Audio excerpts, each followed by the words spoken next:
Olá, pessoal, tudo bem com vocês? Espero que vocês tenham passado bem essa semana. Nós vamos dar continuidade, então, ao nosso tema sobre a questão do tempo sagrado e tempo profano, agora dentro de 3 diferentes religiões.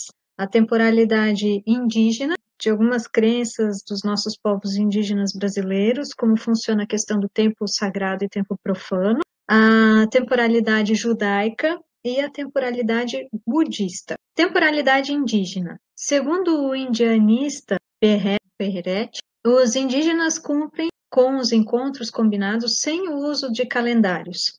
Toda a ideia de tempo dos povos tupi eram baseadas na observação das variações dos fenômenos da natureza e das estações como os ventos, as chuvas, entre outras. A principal unidade de medida do tempo para os povos indígenas tupinambás era feita a partir das fases da lua.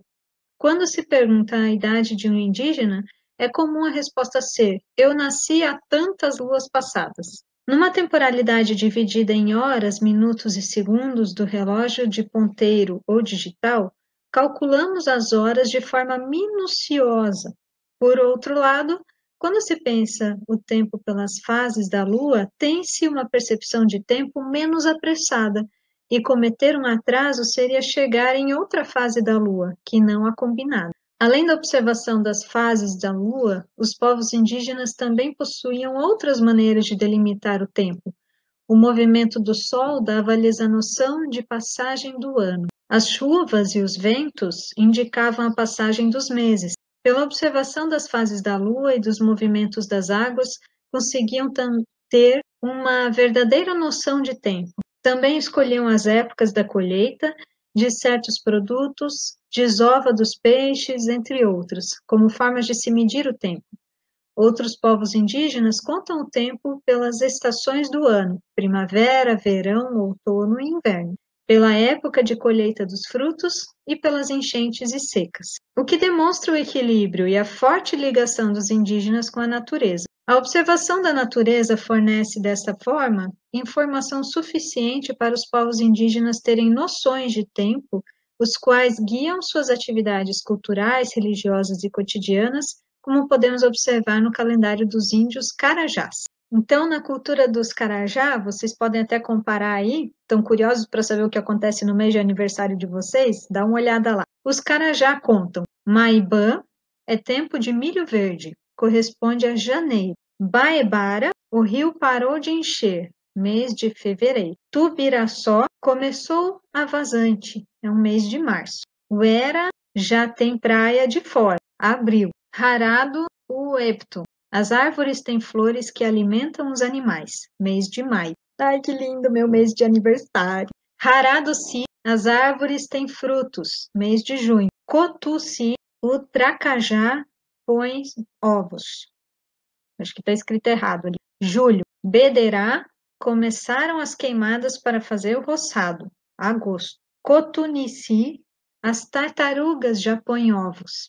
Setembro. Baeban, Derecá, iniciaram as chuvas e o rio começa a encher. Mês de outubro. Cotuni, Reiorê, as tartarugas estão nascendo. Novembro. Baorá, o rio está enchendo. Dezembro. Vamos para a próxima? Temporalidade judaica. No judaísmo, a religião dos hebreus, a comemoração que marca o início do ano chama-se cabeça do ano, ou, em hebreu, Rosh Hashanah. Na tradição judaica, o primeiro mês do ano corresponde ao 7º mês bíblico. A Torá denomina esse momento de festa da lua nova. O calendário hebraico é baseado na observação lunar, ou seja, é formado por 12 ou 13 meses, de acordo com a variação da lua.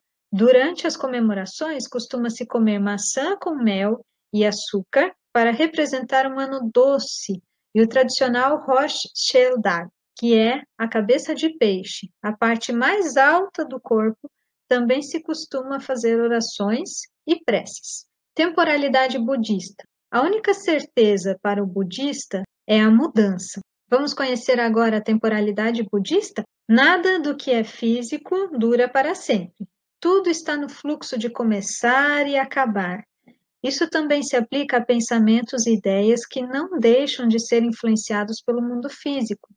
Isso implica que não pode haver uma autoridade suprema ou uma verdade permanente, pois nossa percepção muda de acordo com os tempos e grau de desenvolvimento filosófico e moral. O que existem são níveis de compreensão mais adequados para cada tempo e lugar, uma vez que as condições e aspirações, bem como os paradigmas, mudam.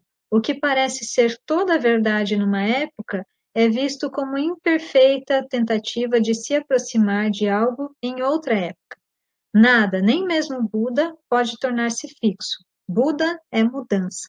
Então, a percepção de tempo para o budismo é algo estritamente dinâmico, diversificado e que respeita essa mobilidade do presente. Então, a aula de hoje é isso. Se vocês tiveram alguma dúvida quanto à explanação, deixa seu comentário aqui na atividade do Classroom ou me procura no WhatsApp que eu tento responder o mais cedo possível. Então, a aula de hoje é sobre esses conteúdos.